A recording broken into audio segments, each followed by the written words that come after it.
Hello everyone, today we talk about news from academic Europe and all over the world of higher education, the first. And now I tell you 5 news from academic world. News from Europe, higher education first of all. And first news, developing new income streams is not easy for universities. Faced with steady cost pressures and limited prospects for higher public fundings, universities are looking to manage risks and generate income, but this is easier said than done. Some 168 institutions from 34 countries have responded to a European University Association survey, which thought to provide a general update on the state of university finances in Europe as well as their future. While diving into sense sustainability future path for university finances, at the European University Association's recent founded forum at the University of Helsinki in Finland, we had the opportunity to preview some of our initial foundings. When asked about how their income has evolved over the past 5 years, Europe's universities report growing core public fundings. This is good news and is connected to a pre-pandemic phenomenon of catching up in parts of Europe and boosted funding as part of national recovery and resilience plans agreed at European level in 2021. In this configuration, many are acknowledging European Union funding as a demanding but familiar source of much needed funding, especially for research.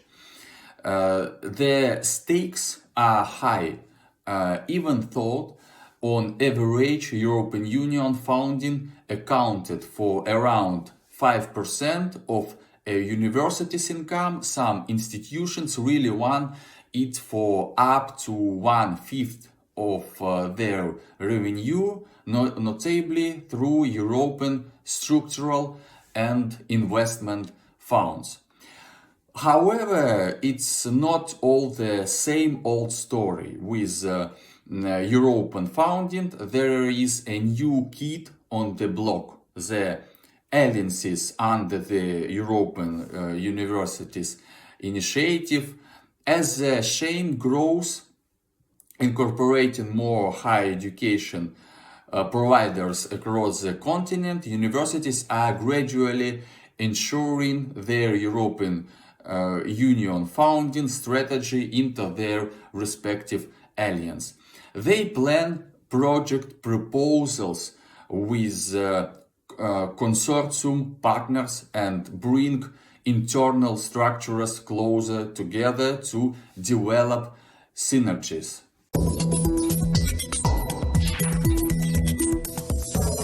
Complicated grade conversion is limiting student mobility.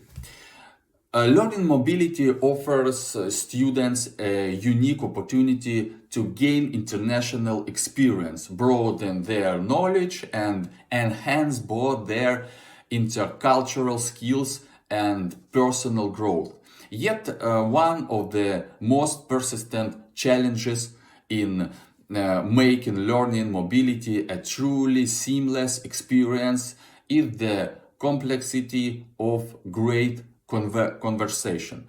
For students moving between higher education institutions across Europe, the process of converting grade earned abroad into a comparable format at their sending institution can be frustrating. Likewise, for higher education institutions, the process can be cumbersome, resulting in extra workloads, wasted time, and delays.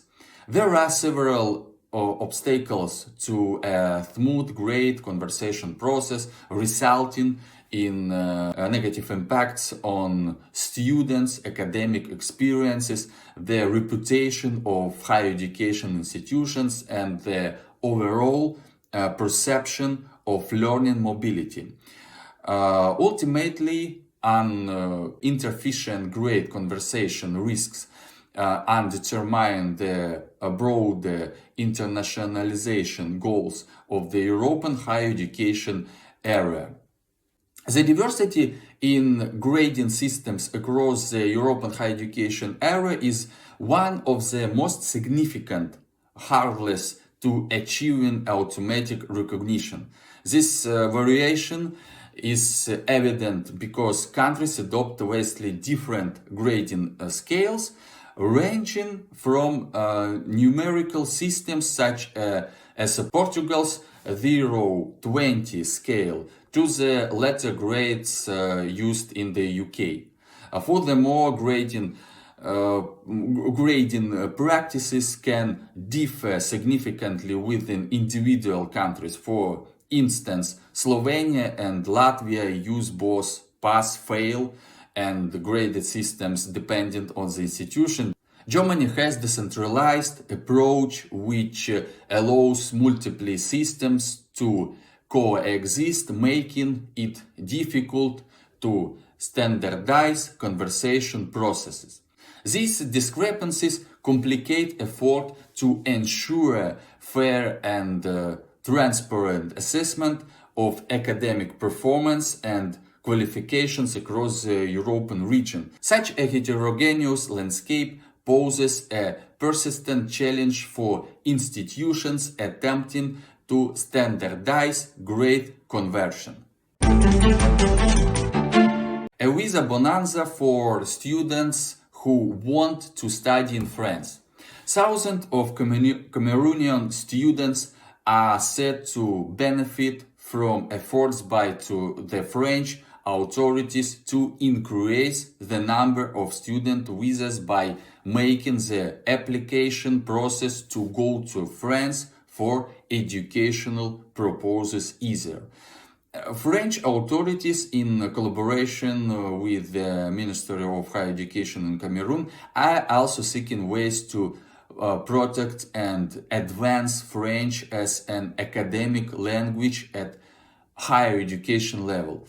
France is planning to issue about 4,300 visas to Cameroonian students who want to study at universities in France for the 2024-25 academic year, and a 10% increase compared to 2023-24.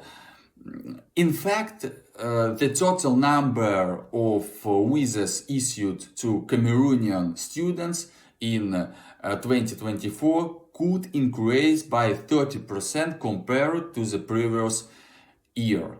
The development comes at a time when there have been strong anti-French sentiments, in particular in the West African region.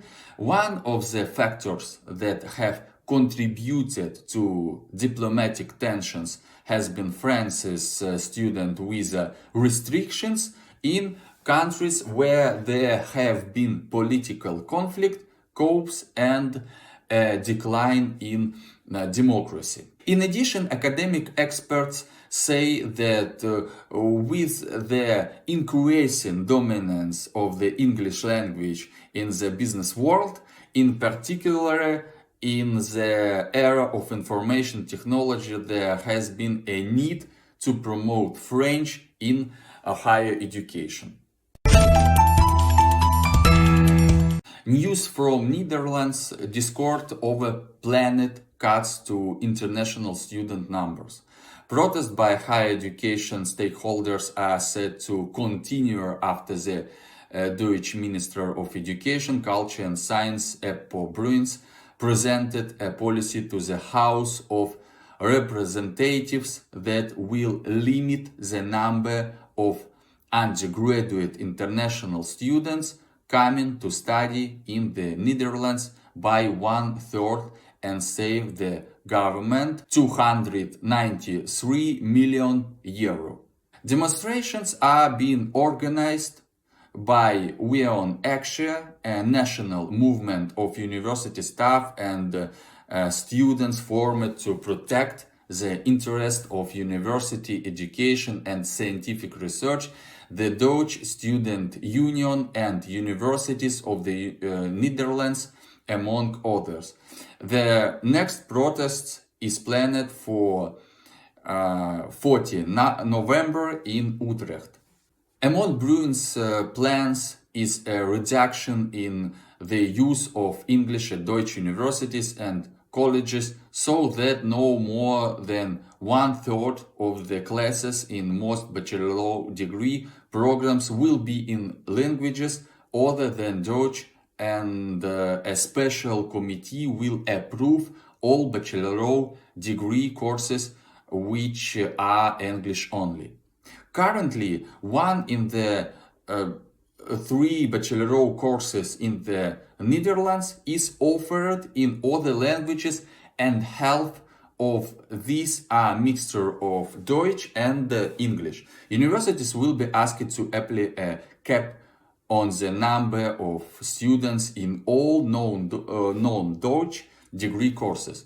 If the caps don't have the desired outcome, universities will be given less funding per student. Students benefit from being able to choose where to sit exams. Students in Finland can sit examinations in multiple locations regardless of the university in which they are enrolled under a new and development scheme aimed at enhancing flexibility and removing constraints to learning as they need for travel. The scheme, called Exam Visit, is part of the series of measures aimed at digitizing higher education in the country and building cooperation and networks between universities. Finland already has an advanced system of partnerships between institutions, which is collaborative rather than competitive. Where competition exists, it is largely over quality of education, but economics of scale mean that it's more cost effective to share IT and digital services, especially in a country which has a small population and universities are located over a large geographical area. Under the Finnish Universities Act, higher education institutions are encouraged to collaborate in cross-institution ways to give students access to a wider range of study programs and experiences. Some government grants may be dependent upon such willingness and evidence of collaboration.